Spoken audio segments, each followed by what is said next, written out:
Because July 4th is just days away, we're giving you all the best parts of a classic summer picnic. We're making ribs, we're making baked beans, and we're making burgers. But we're then taking all those components and putting them all together for one fabulous burger. Ribs. We'll make our own rub, jerry-rig sauce to make it better. Check. Baked beans, there's bacon, there's onion, there's peppers, there's chipotle, there's deliciousness. Check. Burgers, 2 patties, smash, cheese, and then the rib meat goes on top, and then the beans go on top, and then we eat, and then we're all fat and happy, and Independence Day celebrated properly, said the Canadian on July 1st, Canada Day. Happy Canada Day to me. You want me to sing it? I'll sing it. Go ahead. Oh, Canada, our home and native land. See, I started too high and I have a relatively deep voice. If I start here, I end there and then it cracks and it's bad. So let's just all know I can do it. We're gonna make a rub. We'll prep the ribs. We'll put the rub on the ribs. They go in the oven. That's where we start. And that all happens here. Classic everyday pork rub. We'll start with about 1/3 cup of brown sugar. Look, you wanna use dark brown sugar? What the hell? Who's gonna stop you? I'm not in your house. About 1/4 cup of kosher salt. This is gonna give you roughly a cup's worth of rub. So, a couple tablespoons of smoked paprika. That's 1 and 2. Tablespoon of black pepper. Coarse is better for this. About a teaspoon of cumin. Teaspoon of onion powder. Teaspoon of garlic powder. Half a teaspoon of cayenne. You know what we do now? We put the lid on and we mix.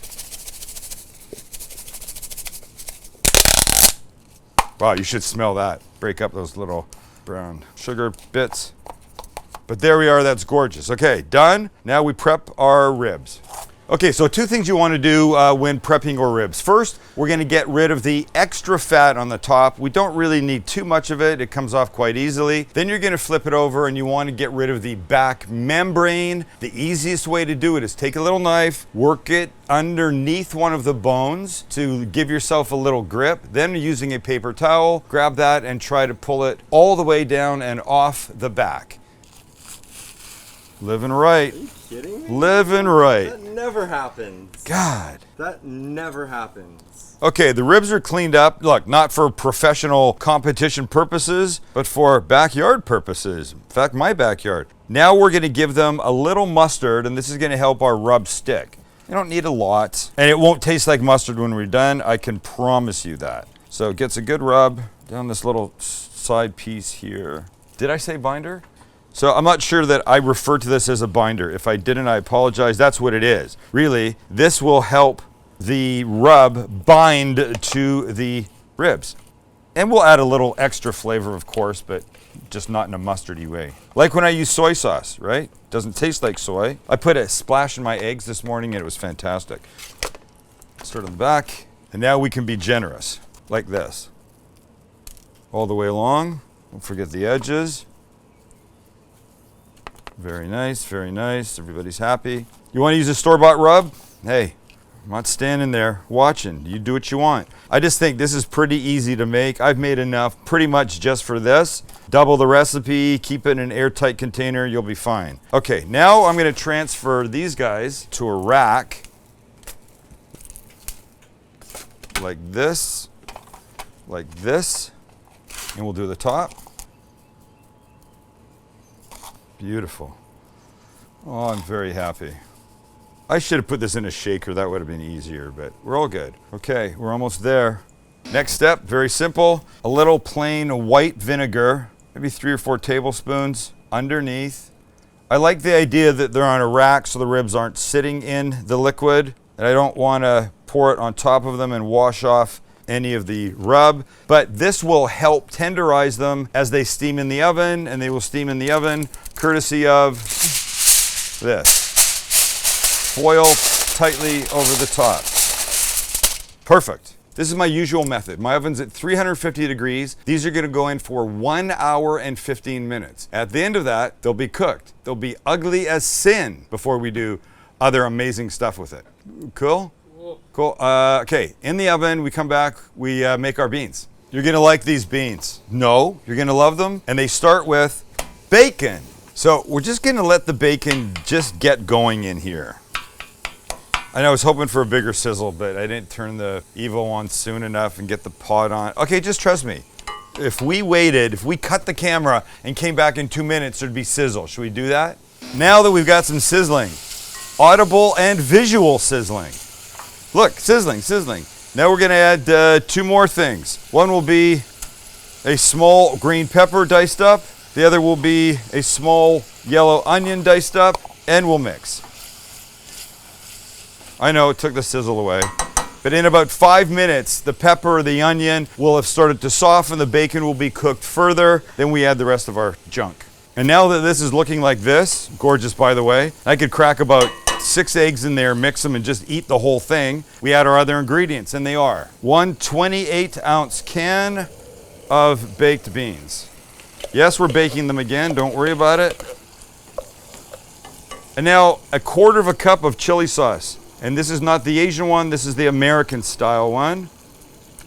Oh, so great. Tablespoon of yellow mustard, like that. Good splash, glug or 2 of Worcestershire. A couple tablespoons of maple syrup. 1, 2. About the same of brown sugar. Oh, they're gonna be so delicious. And about a tablespoon of minced Chipotle peppers. Gorgeous. Last but not least, a decent pinch of kosher salt. And we mix. Oh, if you could smell this, ladies and gentlemen. Look, the onions and the peppers are cut small. The bacon I like to keep in decent sized pieces so you see it and it's there. And bacon shrinks when you cook it, so if you make it too small, you're gonna be sorry. All right, a good stir is all it needs. We take our lid, we put it on top. This goes into the oven, 350, 45 minutes. They're here, they've arrived. You can now order your very own Sam the Cooking Guy 12-inch cast iron pan. And we wanted to give you a little glimpse into what it was like when you got yours, because we believe no matter what day you get it, it will be the best day ever. Let's look inside. Here's how it comes. There's the label, your name will be there. Unless your name is shipping label, and then it's already there. So let's open it up. Let's see. Oops, made you cook. All right, so you reach in. Oh, it's heavy. Oh, look, I can't tell how to do this so you can see it well. First edition, nice. All right, here we go. Here's the really exciting part. The flaps come up and boop. Oh, look at that. Welcome to the cast life. First rule of living cast, read the card. Second rule, there's no card. Kidding, it's in the box. Third rule, follow steps 1 to 4 on the card. Last rule, don't cook boring food. Just saying. Okay, so what we have here first is the lid. And I'm telling you, not every cast iron pan has a lid. It's an extremely useful thing. And there's the little Cooking Guy logo raised on the squishy, non-heat retaining handle. I love this. Look at. Listen, if you're watching this and you're gonna buy one and you don't buy ours, just make sure you buy one with a lid. This comes out. Ah, look it! All right, so look, make this. Scan the QR code, visit the website. There's how to season, how to clean it. Here's instructions here. We show you that on the video. Look, spots to put your own secret family recipes. It is the best day ever. And look. Thank you for choosing our cast iron. Also, congratulations, you got excellent okay, we don't have to read that, but you can read that. Okay, here's the pan. Here it is. Sits in the box like that. STCG. 12, wow. 12-inch. You want to see the bottom? It's my favorite part because it's got my dumb face on it. And by the way, first edition.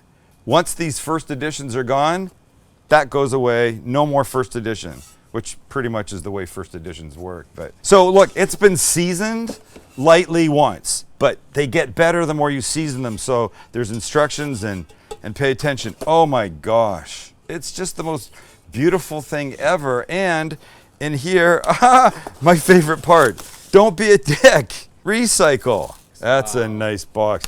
It's some fly packaging, man.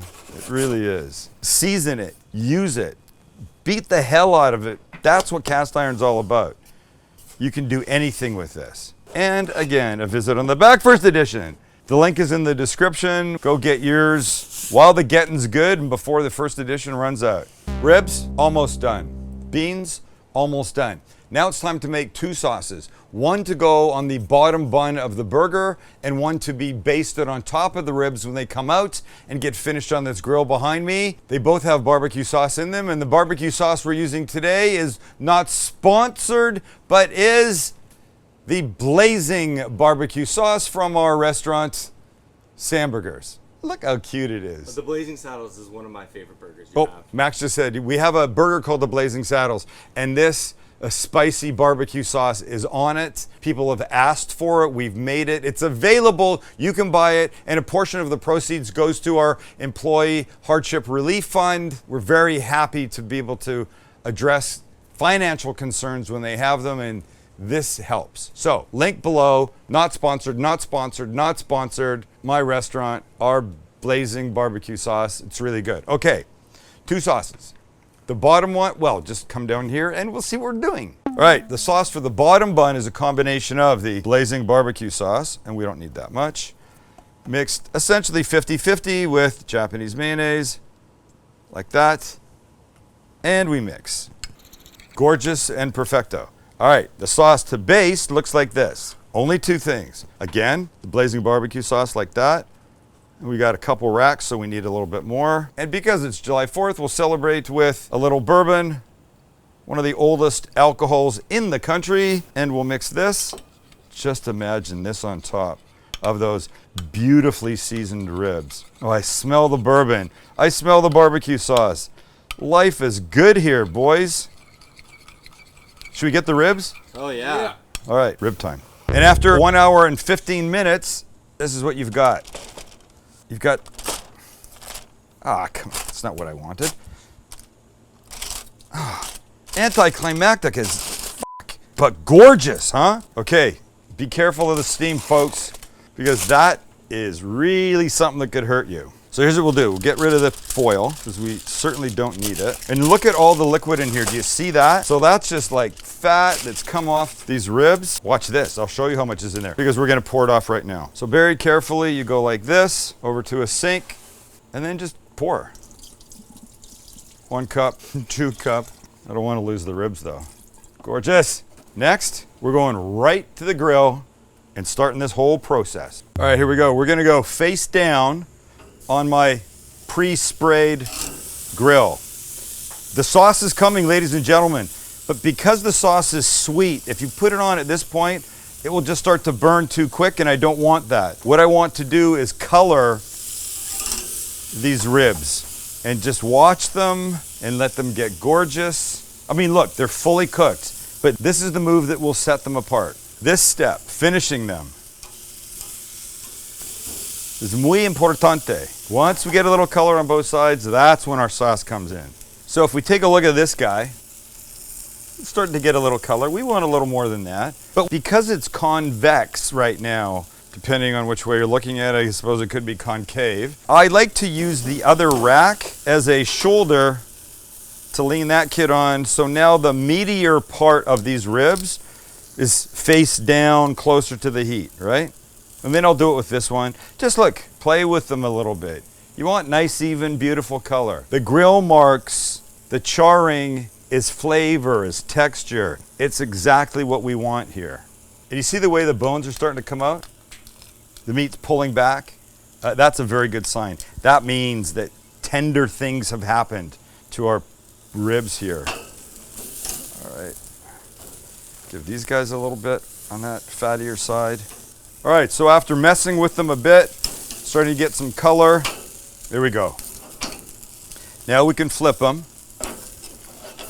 And now we can start to put some sauce on them.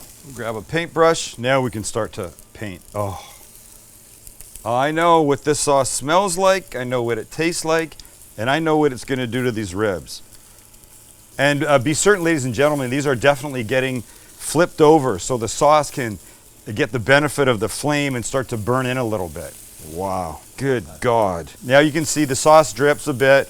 Now you'll start to get some flare-ups. Max's favorite thing. And by the way, ladies and gentlemen, Max has left the building, apparently. No idea where he is. So just manage this a bit, right? If you see some flame, just pull it off, get it to a different area, and you're gonna be fine. Look, you're not gonna get as much color on this bottom side because of the concave or convex way that the bones are. And I know the difference. I guess that would be the concave side and the top would be the convex side. But just give them a minute or two, or 3, and now we'll flip them, and that's when the heat does its magic on the sauced ribs. Oh, I love that sound. I love that. And by the way, we're not ignoring the back. We're basting here too. Not as crucial as the top, but still important. So you got to keep your eyes because you don't want burning. Well, you do want those marks. Mother, may I? That's gorgeous. Go back down. Let me see these ones. Yep. I'm so happy. All right, 30 more seconds. We flip them, we baste the top, we pull them. Over they go. Over they go. You always give one more baste before you pull them. Always. I smell award-winning ribs. These guys are about as pretty as can be. Let's yank them and start our burger. All right, before we check the ribs, should we check the beans? Here we go, and Oh my God. oh, see, that's it. You want visible bacon. If you cut the bacon up in little pieces like the onions and the peppers, I think that's a terrible mistake. What won't be a terrible mistake is trying a bite of this just because I have to. I mean, I must know, correct? I must. This doesn't look hot, does it? No, it's fine. It's fine.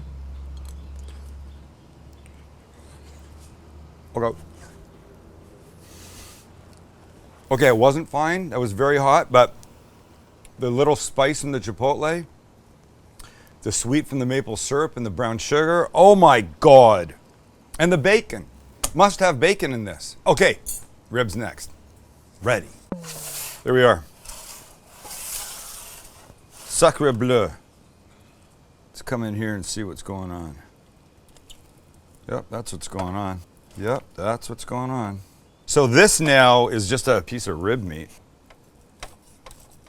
Ay, ay, ay. Ay.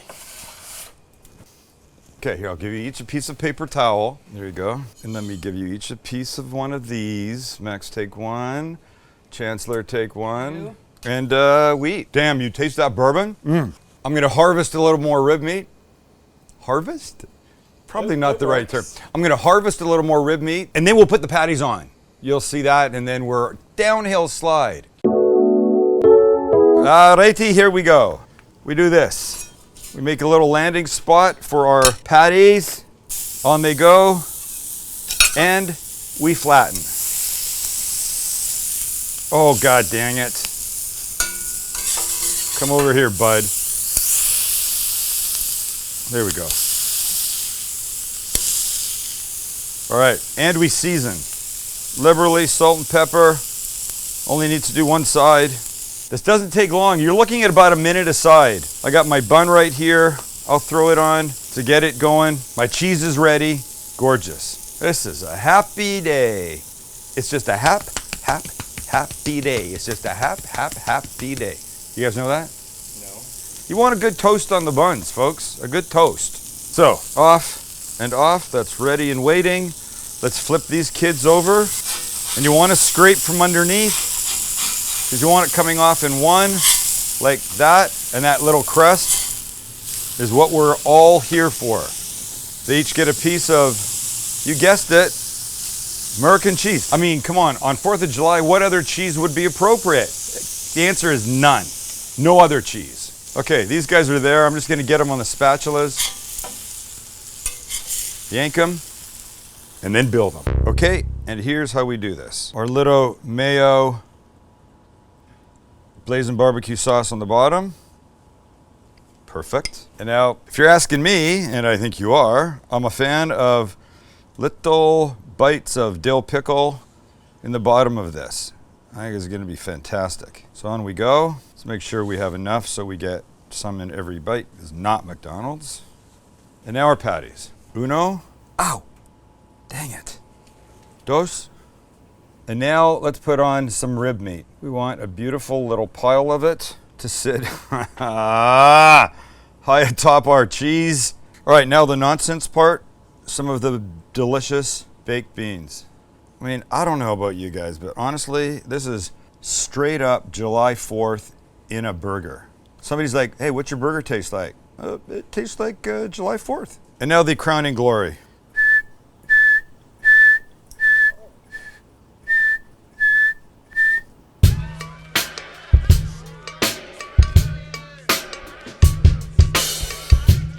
Well, I believe we've done it. I don't know that you can get more patriotic than this little kid, which by the way is not so little. Double patty, rib meat on top, delicious beans on top of that, the sauce, the everything. And now, I'm not complaining, I'm just saying this is not gonna be easy to manage. I think I need to give it a little squish, pick it up, oh my gosh, and try and manage myself a bite here. All right. Let's do this. Well, it's going to be a challenge. My mouth's going to be full. It's going to be a mess. Just let me say now, if you've liked us, hit the like button. If you're not a subscriber, get on board when we hit 3 million, which is very close. We're going to give away a bunch of cool stuff. And have a great 4th, America, or wherever you are. Here's to you. Here's to you, Mr. Eagle, flying across the free skies of this country. Oh my God.